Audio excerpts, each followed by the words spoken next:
Matteo Ferrari es historiador del arte medieval, imparte docencia en el Instituto, en el Memorial Monumental de la Edad Media. Ha hecho un inventario de los monumentos en Francia durante los siglos XII al XV. Es especialista en iconografía y ha dedicado sus estudios al uso de las imágenes en la comunicación política en Italia y en Francia a finales de la Edad Media y el principio del Renacimiento. Acaba de publicar la politica in figure, temi, funzione, attori della comunicazione visiva nelle comune lombardi, y también en la città dei Leoni, que ha escrito en 2022. Mateo, es tu turno. Muchas gracias. Gracias, Miguel. Saludo a todo el mundo. Me gustaría, en primer lugar, agradecer a los organizadores de este coloquio haberme invitado y darme la palabra en un marco tan prestigioso, y pido disculpas por intervenir a través de videoconferencia. Unos problemas familiares me retienen aquí entre Bélgica y Francia y no he podido organizarme para poder estar con ustedes ahí. Espero que, a pesar de ello, puedan seguir mi intervención durante esta tarde, que está dedicada a la heráldica de las instituciones, la heráldica pública urbana, siguiendo la definición de Saborelli, que es un conocido autor italiano al que agradezco enormemente los buenos intercambios que hemos hecho durante esta semana. Mi intervención habla del Palacio de Procónsolo, que se inicia entre 1350 y 1370 como sede de la Corporación de los Jueces y de los Notarios, que es la más importante y potente organización de los oficios de la ciudad toscana. En 1366, cuando las obras de construcción ya estaban muy avanzadas, los responsables de la corporación decidieron decorar los muros y la gran bóveda de la planta baja con pinturas, y con las palabras utilizadas en la deliberación debían ser de gran calidad. Se habla de eximis y picturis en el documento. Su ejecución se confió a Jacopo di Cione, un pintor florentino bastante conocido en esta época, pero que todavía era joven en aquella época y que después realizaría otras obras en las instituciones públicas de la ciudad, a semejanza del retablo de coronación de la Virgen, que fue encargado por Seca en 1373. La institución florentina que se encargaba de acuñar moneda. Los documentos nos enseñan que fue también responsable de la realización del sorprendente conjunto que decora la bóveda de la gran sala, en la que algunas figuras estaban representadas sobre un fondo de azur, evocando también el escudo de armas de la corporación, que era la propietaria del edificio. En medio de este espacio distinguimos las murallas circulares de una ciudad, encuadradas por personificaciones de las virtudes cardinales: fuerza, templanza, justicia, prudencia, y las alegorías del derecho civil y del derecho canónico. Si esta representación urbana deriva claramente de la iconografía de la Jerusalén celeste, es una ciudad completamente terrenal que se representa en esta imagen, como atestiguan las flores de lis de color rojo que están en las puertas, que hemos podido identificar fácilmente en el escudo de armas de la comuna de Florencia. En el interior de las murallas, la ciudad toscana se presenta, sin embargo, no a través de sus edificios más representativos, sino a través de una serie de conjuntos heráldicos en armas de las instituciones que se repartían en la escena política local y que descansaba en la administración urbana. En el centro, con 4 escusones de grandes dimensiones, encontramos también las armas de la comuna, las del pueblo y la de la parte güelfa, los partidos políticos que estaban encima del gobierno, por encima del gobierno de esa época, y también las partes de plateadas y de color rojo que se derivaban, que estaban presentes en la insignia. El acercamiento con otro techo similar que figura en las claves en sotuer de la iglesia, también figuraban en el cuadro colocado en el centro de la composición. Entre esos 4 escudos reconocemos las insignias de los barrios de la ciudad distribuidos en el fresco sobre la base de su ubicación topográfica, como se había establecido en la reforma de 1343 en el barrio de Santa Croce y también en el de San Giovanni, la parte alta el de Santo Espíritu y a la izquierda Santa María Novella, a la derecha. La insignia de cada barrio iba acompañada por las armas de las insignias, con gonfalones, que eran subdivisiones urbanas intermedias, también de naturaleza administrativa y política. Vemos aquí justamente los gonfalones que acompañan a las armas de los barrios y los 4 escudos principales. Y tenemos aquí también incrustaciones del siglo XIX muy posteriores, de gran tamaño, a la derecha. Y estos escudos pertenecen a esta subdivisión que llamamos gonfalón. Seguidamente, hacia el exterior, encontramos las armerías de 21 corporaciones insertadas en marcos festoneados y organizados de forma que se deja en evidencia se destacan los jueces y los notarios. Está colocado en el eje de la entrada del edificio, y para acabar, el último círculo, también repartido en 21 espacios, presenta las efigies de los santos patrones de cada corporación, que hoy en día son ilegibles, no pueden verse. El valor simbólico de una representación de este tipo pone en escena la estructura de un gobierno que se basa en la fuerza de las organizaciones del pueblo y del partido güelfo. Estas representaciones de la Florencia celeste me parece que ilustran perfectamente la pluralidad de las insignias institucionales que caracterizan a las ciudades italianas a finales de la Edad Media. Esta heráldica plural de las ciudades italianas medievales es el reflejo de una realidad institucional poblada con diferentes actores que, en función del momento y de la época,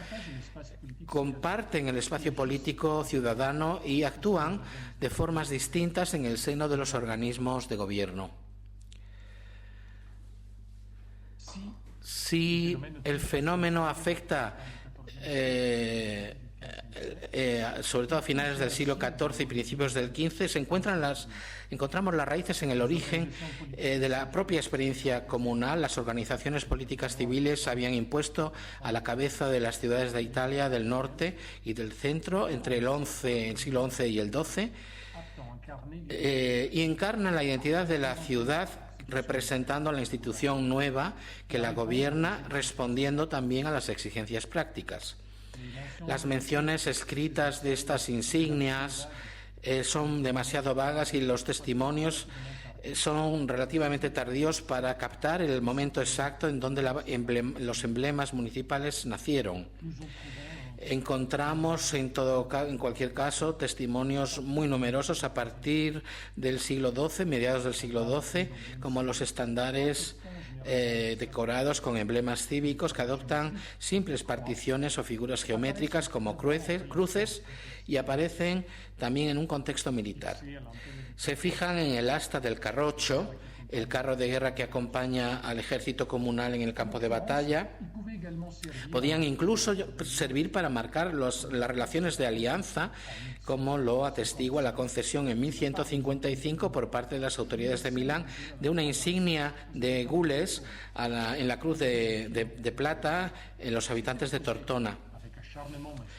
El Piamonte era un aliado que se oponía encarnizadamente, aunque sin éxito, a la armada del emperador Federico I. Idénticamente a este, utilizado por el milanés, este estandarte también se encargaba, también llevaba además de un sol que representaba a Milán y una luna que significaba Tortona, para demostrar el entendimiento que existía entre ambas ciudades. En el contexto militar también cabe destacar el célebre relieve del portal de la abadía de San Zeno en Verona, que data de 1138, en donde el patrón Zeno confía un estandarte de azur con la cruz dorada a los caballeros y soldados de infantería de Verona. Aunque esta obra es cuestionada por la superposición de capas pictóricas más tardías, esto demuestra que los escudos de arma de la ciudad derivan del estandarte de la guerra municipal. No es el mismo caso en Florencia, aunque la ciudad toscana se heraldiza su insignia con una especie de emblema de la ciudad, como acabamos de ver. La comuna adopta un escudo de armas con una flor de lis, al menos desde mitad del siglo XIII. En cambio, Milán utiliza un bonito escudo de armas de plata con cruz de gules, que deriva también del estándar que acabamos de mencionar. Encontramos huellas materiales desde principios del siglo XIV, representada en la balaustrada de la logia de Iosi, una estructura insertada en el complejo de los palacios comunales de principios del siglo XIII, que fue totalmente remodelado en 1316 a iniciativa de Matteo Visconti, el señor de la ciudad. Las armas con la cruz de la comuna se alternan con otros escudos que llevan escudos de armas de los sestieri, las 6 circunscripciones administrativas en las que se dividía la ciudad y que correspondían a las puertas de la ciudad. Tenían un papel esencial en el sistema de contratación y de ubicación del ejército desde finales del siglo XII. Los sestieri también estaban equipados precozmente con sus insignias. Tenemos testimonio de ello en colores, esta vez,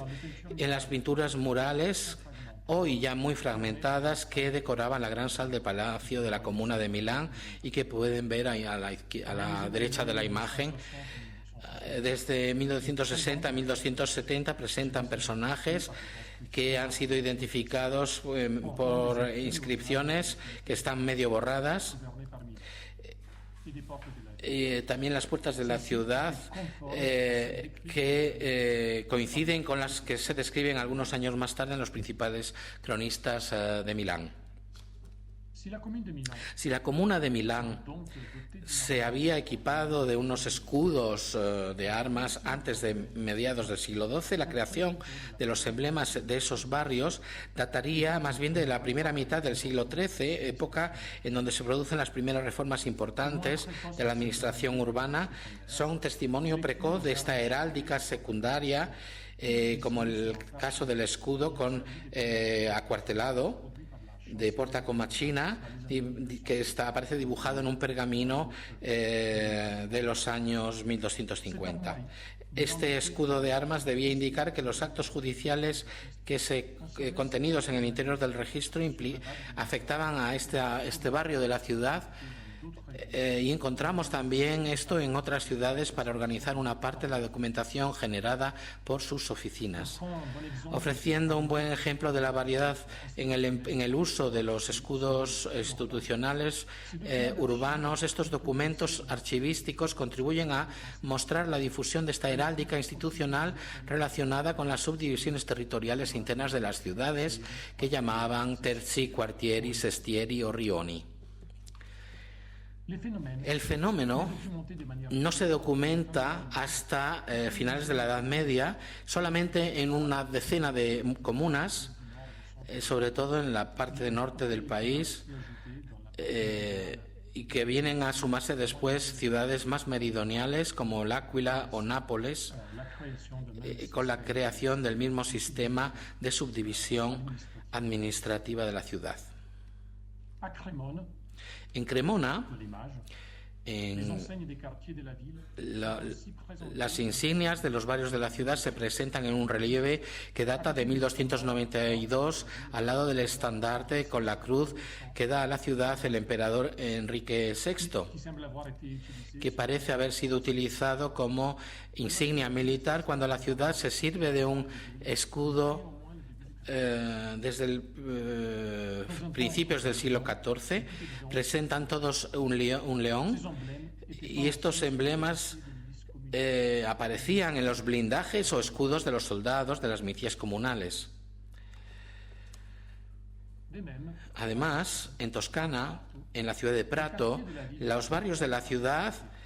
estaban formados por un sembrado de flores de lis, y estas insignias pertenecían a las compañías de armas y a sus reparticiones administrativas. Encontramos una imagen en el marco de este fresco pintado en 1415 en el Palacio Comunal, en donde la justicia corona al ángel que lleva las armas de la podestà Niccolò d'Azzano. En Roma, los 13 rioni adoptaron sus propios estandartes desplegados con ocasión de las celebraciones solemnes y también en las reuniones más o menos organizadas de la población, probablemente a lo largo del siglo XIII, aunque no fueron descritos por primera vez hasta el segundo cuarto del siglo XIV. En el siglo XV, en un fresco fragmentado que aparece en la fachada del Palacio Senatorio. Pero hay insignias que se conocen también de barrios adquiridos en Bolonia, en Perugia, en Siena y un poco más tarde en Lucca, como Alessandro Saborelli y Vieri Favine lo precisaron en su destacable trabajo sobre la heráldica municipal de las ciudades toscanas, en el libro Segni di Toscana, que pueden ver en la imagen. La difusión de las insignias en todos los niveles de la administración urbana parece haber sido impulsada por necesidades a la vez de naturaleza simbólica y práctica, y sobre todo debido a la necesidad de identificar a los contingentes militares. Estos signos distintivos, que, como ya hemos visto, adoptaban normalmente un estilo heráldico y respondían en la composición a las reglas del blasón, se metamorfoseaban en auténticos escudos de armas y se reproducían en cualquier tipo de soporte. El resultado era una enormidad de insignias que el estandarte del municipio servía para organizar en el campo de batalla, como se especifica en un tratado de guerra de finales del siglo XIII. Las armas de la comuna añadían también otros departamentos administrativos de pequeño tamaño, como los vicinie, organizaciones de barrio que son la base de la estructura política y administrativa de algunas comunas y que estaban implicadas también en los procedimientos de contratación del ejército. De este modo, las crónicas nos informan de que en la ciudad de Mortara, asediada por los milaneses en 1253, fue la de facta a tavolero, es decir, cuartelada, de la Vicinia de Santo Carcoforo. En Bérgamo, la Vicinia de San Pancrazio también tenía funciones militares, sobre todo en la defensa de la ciudad, y estaba equipada con un estandarte con tejidos blancos y rojos que se compraron en 1284 y más tarde en 1290. En Florencia, para volver al ejemplo inicial, los escudos de armas de los Gonfaloni estaban pintadas en los escudos de los soldados, como se atestigua desde principios del siglo XV. El escudo de la Compañía del León Blanco con la flor de lis, y la del pueblo con la cruz, representaba la organización política que reunía a los no nobles de la ciudad y que ejercía su hegemonía sobre el gobierno urbano. El decorado heráldico de este escudo, como el del techo del Palazzo de Proconsolo, que hemos visto al inicio, nos recuerdan que estas ciudades italianas a finales de la Edad Media, las armas de la comuna y las circunscripciones urbanas estaban acompañadas de las organizaciones y de los partidos políticos y de otras instituciones o magistraturas locales que participaban en el gobierno de la ciudad y en sus dinámicas institucionales, que no siempre eran pacíficas. Los decorados monumentales y los sellos permiten a veces documentar estos escudos de armas que solemos encontrar con menciones muy vagas en las fuentes escritas. Sabemos, por ejemplo, que en Siena, al lado de las armas con motivos dorados y negros, y también en Pisa, con las antiguas armas de la comuna, iban acompañadas con la de la cruz de plata del pueblo, después de la toma de la ciudad por los florentinos en 1406. En Brescia, por ejemplo, este dualismo heráldico, cuya existencia está probada en las fuentes escritas desde finales del siglo XIII, parece estar documentada en figuras que aparecen en un relieve que data de 1323 y en dos escusones de armas en donde se reconocen las armas de la comuna y las del pueblo, que llevan un lambel angevino. En Bolonia, la insignia que aparece en la cruz de la comuna también está sacada de un estandarte, como lo demuestra este dibujo que vemos al margen de los estatutos de 1259. Iba acompañada desde el año 1360 por el escudo de armas con la palabra libertas del pueblo, un escudo con el que se fusiona el de la comuna a mediados del siglo XV para dar nacimiento al acuartelado, que designa también a la ciudad emiliana actual. Este escudo de armas tan original, con la palabra de libertad escrita en la banda, derivaría de la insignia creada en Florencia de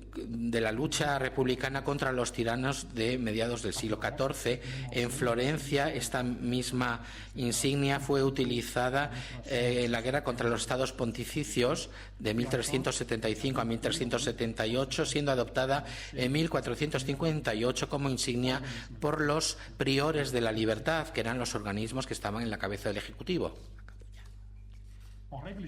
Por regla general,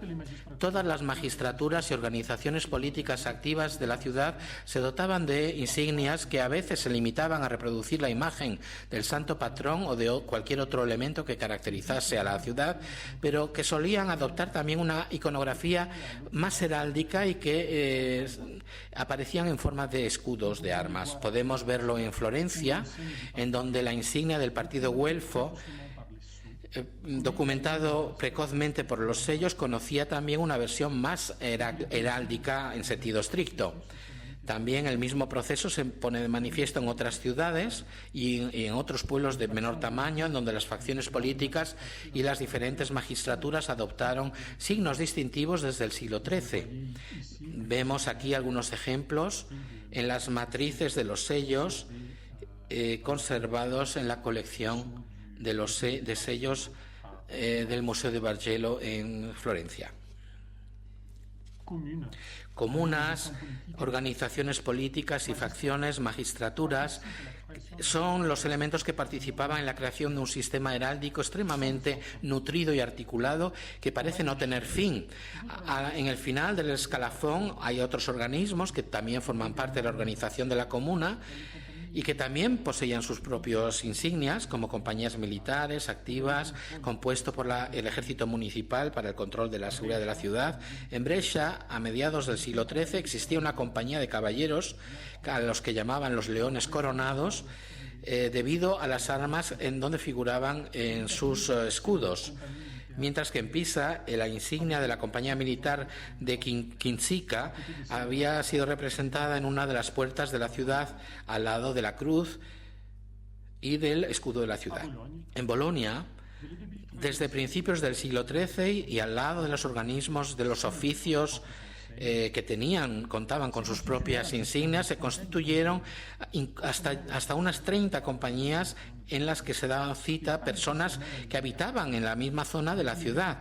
pero que necesariamente no formaban parte del mismo barrio, garantizando una ayuda recíproca entre ellos.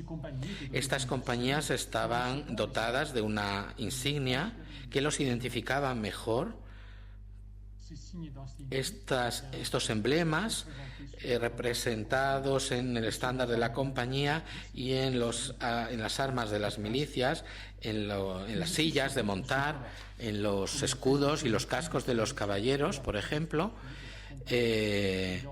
pero también en otros soportes estaban dibujados en el sello del magistrado y del conjunto de las sociedades militares que vemos a la derecha. Estas mismas compañías se encontraban también en Siena y en San Gimignano, por ejemplo, en la pequeña ciudad comuna situada a medio camino entre Florencia y Siena. Los caballeros y los soldados de infantería llevaban sus insignias de gules y de negro, de color negro, el gaggiolino. Y un siglo más tarde, en el marco del fresco de la Virgen a Majesté, la Virgen Majestuosa, pintado en 1317, que se integró en 1366 por Bartolo di Freddi, también presentan toda esa panoplia institucional de la pequeña comuna toscana y de Florencia, que había tomado el control desde ese momento. La intervención había permitido ampliar el conjunto heráldico inicial presentado en la parte superior del baldaquino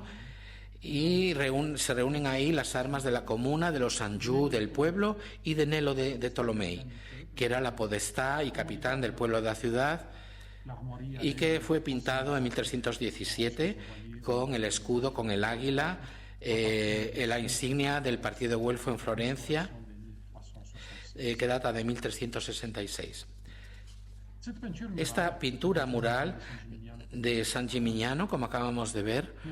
nos recuerda también que al lado de la heráldica institucional que acabamos de describir, existe o se desarrolla una heráldica familiar individual que florece en estas mismas ciudades. Las grandes familias de la aristocracia fueron, sin lugar a dudas, las primeras en tener a estos escudos de armas y mostrarlas en los espacios monumentales, salidos de linajes nobles o de familias que habían adquirido una posición de primer nivel gracias al papel desempeñado en el seno de las instituciones. Los podestá y otros oficiales de las comunas aprovechaban estos espacios que se les ofrecían para afirmar su presencia heráldica. Había retratos de los podestá que aparecían en los espacios públicos desde principios del siglo XIII, en donde se exaltaba la naturaleza caballeresca y, por supuesto, noble del personaje. Pero cada ocasión era propicia para estos altos funcionarios para exponer sus escudos de armas, para ponerlos a la vista de todos. Los palacios públicos de Italia, de la zona central de Italia, que aparecen en los relieves y en las pinturas, son muy célebres, pero a menudo ignoramos que estos armoriales que aparecen en los monumentos del siglo XIV-XV son solamente el desarrollo tardío de un uso que ya aparecía en la segunda mitad del siglo XIII. Algunas familias han sabido sacar beneficio de estos cargos, imponiendo estrategias de autopromoción muy agresivas. Es seguramente el caso de los Orsini. Sus armas, sus escudos de arma, eran pintadas en el Palacio Senatorio de Roma, la sede de la magistratura de la comuna, y sus armoriales están dentro de este edificio. Probablemente aparecen en 1278 a 1279, cuando el Papa Nicolás III y comparten la carga senatorial, como son testimonio los vestigios pictóricos que se han encontrado en los edificios y la célebre imagen de l'Italia, pintada por Cimabue en la Basílica de Asís, que vemos aquí con más detalle abajo a la izquierda. Encontramos también esto en Orvieto, en algunos frascos fragmentarios que se han descubierto en el Palacio Comunal y que ha sido recientemente estudiado por Giampaolo Ermini, con fragmentos lapidarios erráticos, y también en una campana que fue fundida en 1316 en el Palacio del Pueblo. En Viterbo, Orsini, que era la podestad de la ciudad de 1277 a 1280, hizo esculpir sus escudos de arma en el Palacio de los Papos, al lado de los Gatti, y sus predecesores que habían emprendido la construcción del complejo arquitectónico.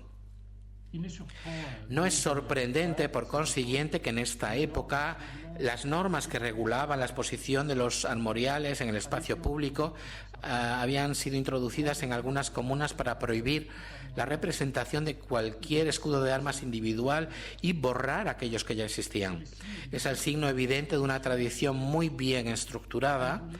que se quería erradicar para evitar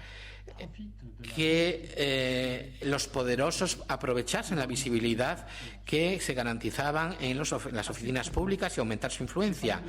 A tal efecto, el Palacio de la Comuna de Brescia presenta pinturas heráldicas que han sido recientemente descubiertas y que son testimonio del uso y de la representación de las armas de los magistrados en los palacios públicos, que estaba prohibida por una deliberación de los consejos de 1290.